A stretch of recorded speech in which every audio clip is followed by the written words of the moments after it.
Magandang araw sa inyo mga idol. Ngayong araw ituturo ko sa inyo kung paano gumawa ng sumpak na gawa sa kawayan. Ayan. Gagawin natin to ngayon. Saka ipapakilala ko sa inyo yung assistant ko rito. Nahihiya pa, umalis siya mga idol. Mahihain yung assistant ko rito. Takot sa camera. So ngayon mga idol, pagpatuloy na natin.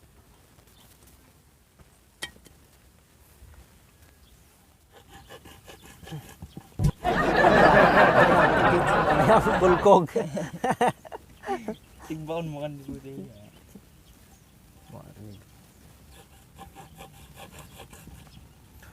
Shout out nga pala sa mga viewers ko dyan. Salamat sa inyo mga idol. Sana huwag kayong magsasawa na panuorin yung vlog ko. Kahit hindi masyadong kagandahan. Yan, tara, gawin na natin ngayon. Yan, kailangan natin siyang lagariin. Tuloy natin siya mga idol.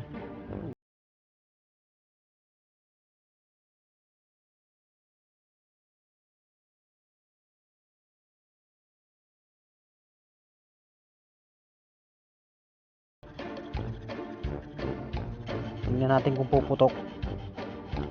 Pumutok kaya ito dyan.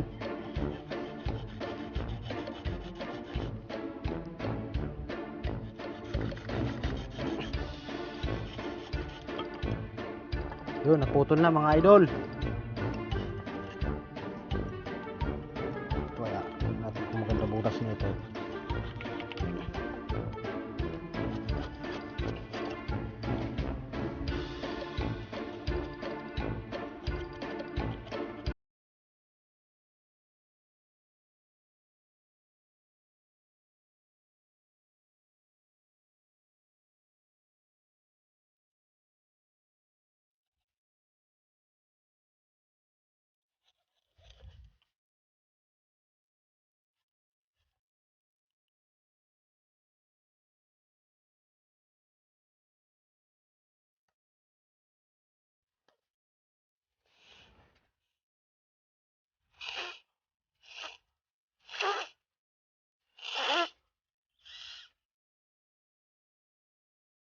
So, ayun po mga idol.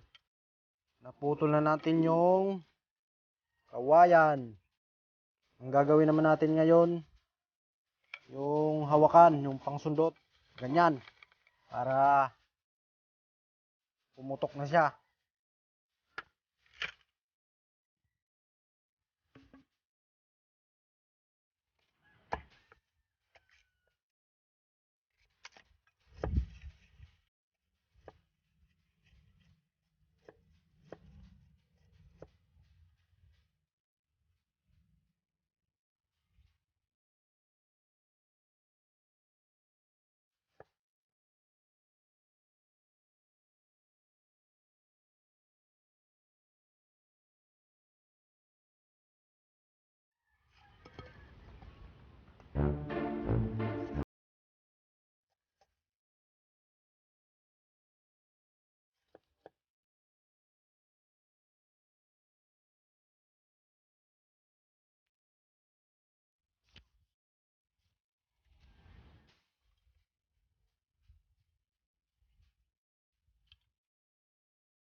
So ayun na po mga idol.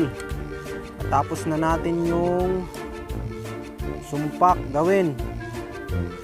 Po mga idol oh. Yan. 3 piraso po yung nagawa natin. Po yung isa. Wow. Ito yung pangalawa mga idol. Ito yung pangatlo. Mahaba. Susubukan na natin kung puputok ba sila. Ang ibabala natin dito mga idol ay papel. Yan, ito ang ibabala natin dito mga idol. Yan, papel. Pwede yung papel na notebook o kaya yung papel na dyaryo. Binasa na natin yung papel. So ngayon itatry na natin kung puputok ba o hindi. Iisa-isahin natin to mga idol. Yan. Kailangan kunti lang ilalagay natin. Yan, ganito kalaki mga idol. Papasok na natin siya dito sa butas. Yan.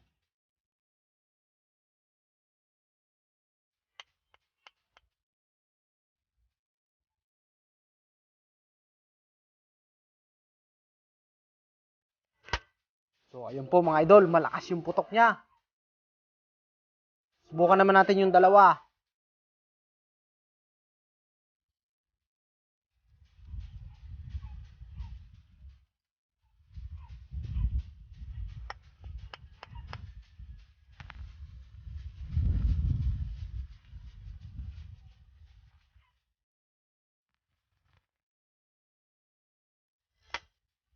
So, ayun din, pumutok din mga idol. Isa na lang.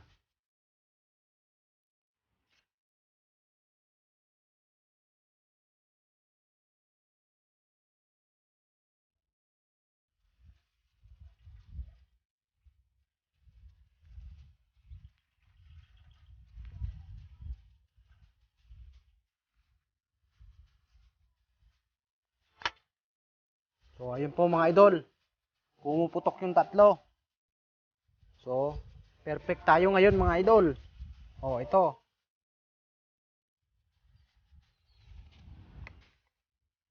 Saka kung gagawa kayo nito mga idol, kailangan yung stick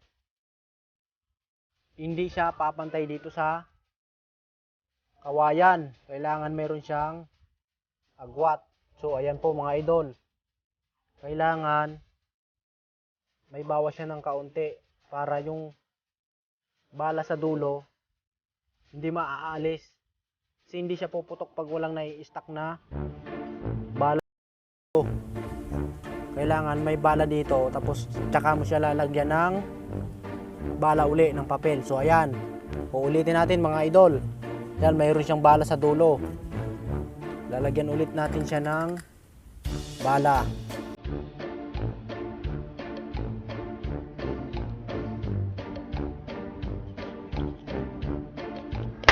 So yun po mga idol, narinig nyo, pumutok.